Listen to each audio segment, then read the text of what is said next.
Mec, viens, on fait du stand-up. Ah, je sais pas, c'est super compliqué. Tu te souviens de l'interview de Malik Bentala? Ouais, elle peut le faire, c'est son droit, mais je veux dire, au bout d'un moment, en pensant être marrant sur internet, on pense que monter sur scène, c'est facile.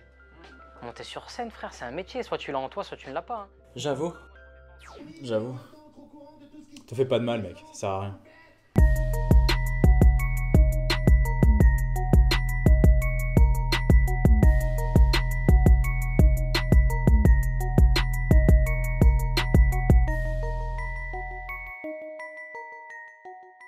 Lui, c'est Georges Carlin.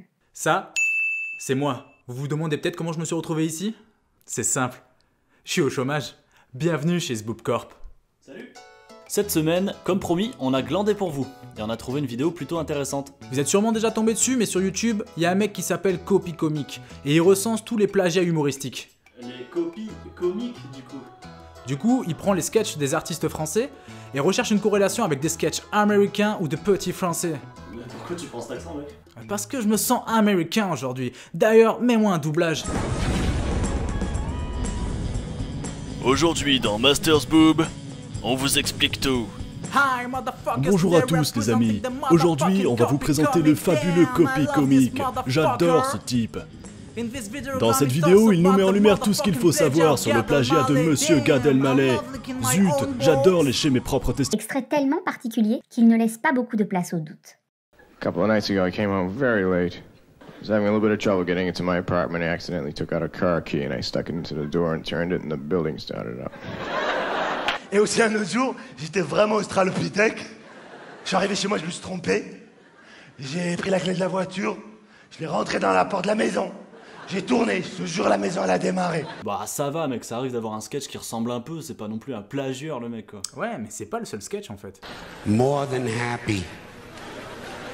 I bet you say that sometimes, don't you? Once in a while, you say to somebody, "Oh, I'd be more than happy to do that." How can you be more than happy? He said, I'll be more than happy to help. More than happy. How can he be more than happy? Mais il a une carrière énorme, c'est normal de trouver des points communs. Ok. And when lead guitar players play lead, they get this pain look on their face, you know.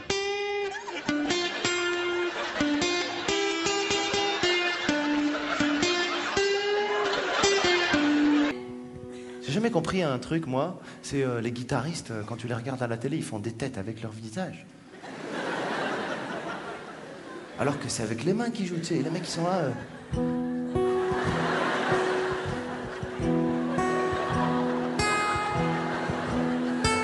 Non mais... Tu es d'où? Je lui ai dit oui, je sais. C'est quoi, c'est un forfait voyage? I'd also like to know that I can come back. Ouais, si tu prends les choses comme ça aussi...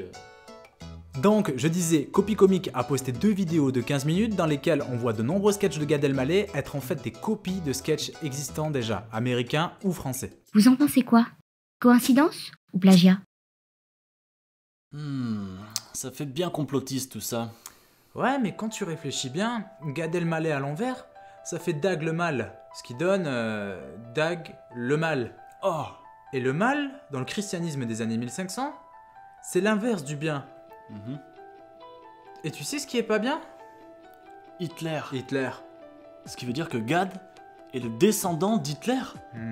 Le Troisième Reich et l'idéologie nazie m'ont toujours rendu dubitatif. Puis Gad, qu'est-ce qu'il fait? Il vole pas vraiment des jokes, il vole l'essence. Non, il vole l'observation, genre. Son génie, c'est qu'il vole quelque chose, mais il modifie assez qu'un an après, tu remarques même plus que c'est volé. Je sais pas si vous avez remarqué, mais quand vous faites du shopping avec votre femme, et ben souvent c'est elle qui fait le shopping et vous êtes en train de la suivre comme ça dans les magasins un peu partout. Et ça se vérifie beaucoup dans les couples. Des fois, tu fais ça et tu croises un autre couple qui fait pareil, genre le mec il suit sa femme dans les magasins comme ça et genre ça a l'air trop chiant. Et une fois, et bah, du coup il y avait 10 mecs devant l'entrée du magasin comme ça. Et alors moi je suis allé m'asseoir avec eux et je me suis assis à côté d'un mec et je lui ai dit « Ah, toi aussi t'attends ta femme ?» Et alors lui, il me répond « Ouais, c'est clair, c'est trop chiant. » Et du coup c'était... C'était la chute ça? Ouais. Bah mec, c'est pas ouf ton truc, hein. Et puis t'étais censé avoir arrêté le stand-up. Ouais, mais je me dis, vachement de thunes à se faire en vrai avec le stand-up. Puis tu verras quand je serai en top tendance, mais tu feras moins le malin avec moi. C'est sûr. Après, bon, niveau texte, je pense que ça peut se retravailler, il y a peut-être un truc à faire, c'est vrai que c'est pas optimal pour l'instant. Bah, si tu veux, j'ai une astuce pour toi.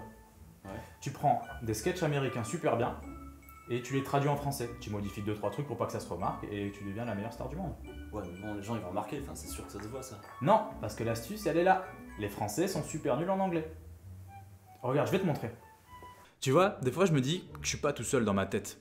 En moi, j'ai l'impression qu'il y a deux mecs, tu vois. Il y a un mec super bien, un mec super cool qui voit que le positif dans la vie, ouais, ça c'est génial, etc. Mais il y a un autre mec dans ma tête, c'est un gros enculé. Vraiment, le mec, il pense super négatif.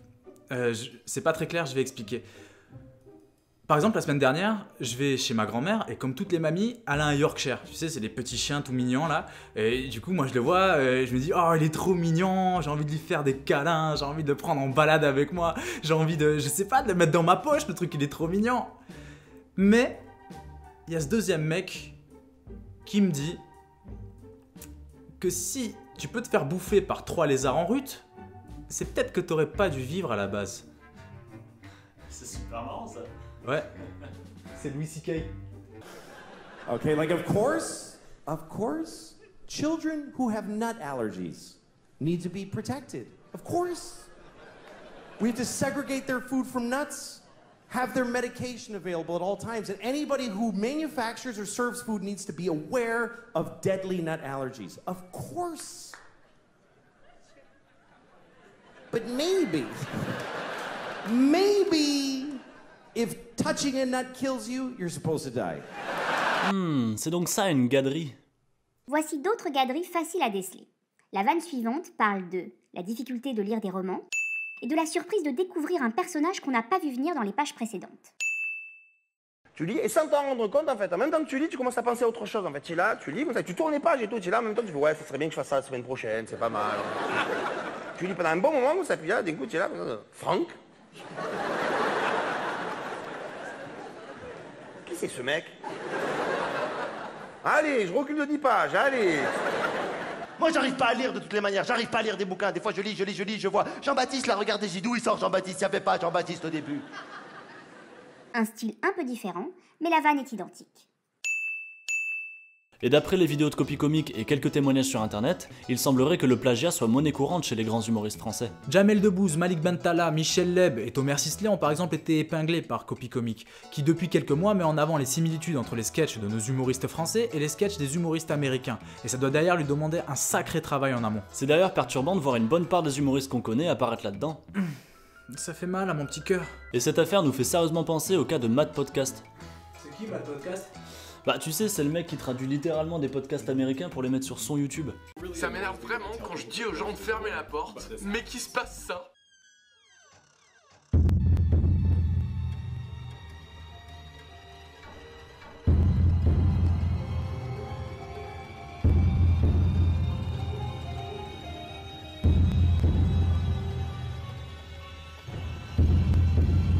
Faut nuancer quand même, les mecs n'ont pas bâti toute leur carrière sur du plagiat. Ils ont pris quelques sketchs à droite à gauche pour étoffer leur spectacle, ce qui rend pas leur geste pardonnable, mais pas à la hauteur d'un certain Matt Podcast. 80% de leur contenu reste original. Enfin, avec les infos qu'on a pour le moment. Bref, maintenant vous savez ce qu'il vous reste à faire pour devenir le plus grand humoriste du monde. De rien. N'oubliez pas de liker, vous abonner et partager, ça nous aiderait beaucoup. C'était Sboobcore. Ok, je pense que c'est bon, on a tout là. Nickel. Bon, moi je me cache, j'ai un avion. Dimanche soir je passe à la télé parce que je fais mon sketch mec en direct. Et du coup bah, si tu peux regarder c'est cool, ça me permettrait d'avoir ton avis. Ok, bah, ciao. Salut mec.